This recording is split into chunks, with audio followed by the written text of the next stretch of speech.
when I think of a step to encounter, it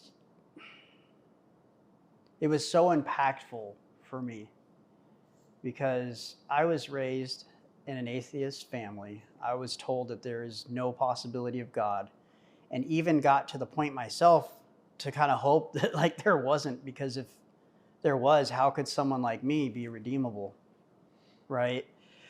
And I had just gotten off Suboxone. I was still kind of raw, still kind of broken, going through my step process, really struggling with believing in a higher power. And then how could I don't even believe in a higher power. How is that higher power going to restore me to sanity, right?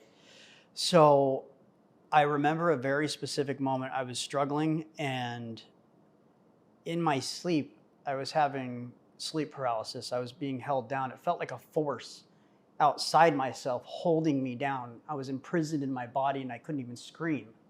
It was very oppressive, and I remember it just vividly.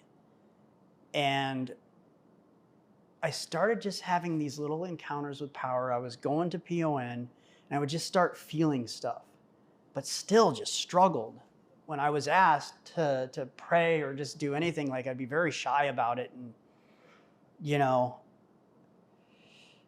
I remember one night I was having that moment again. I was being held down in my sleep. And in my sleep, I prayed to God for it to stop. And instantly in that moment, it stopped. And I was able to get up and I could breathe. And it never happened again. Never. And I remember telling Joe about it. And he looks at me and he goes, "You shouldn't struggle with believing in God now. In your subconscious, you reached out to him."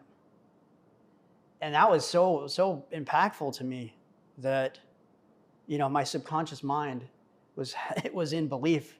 Therefore, I was. And I had that realization, if God can do that for me, why couldn't he restore me to sanity?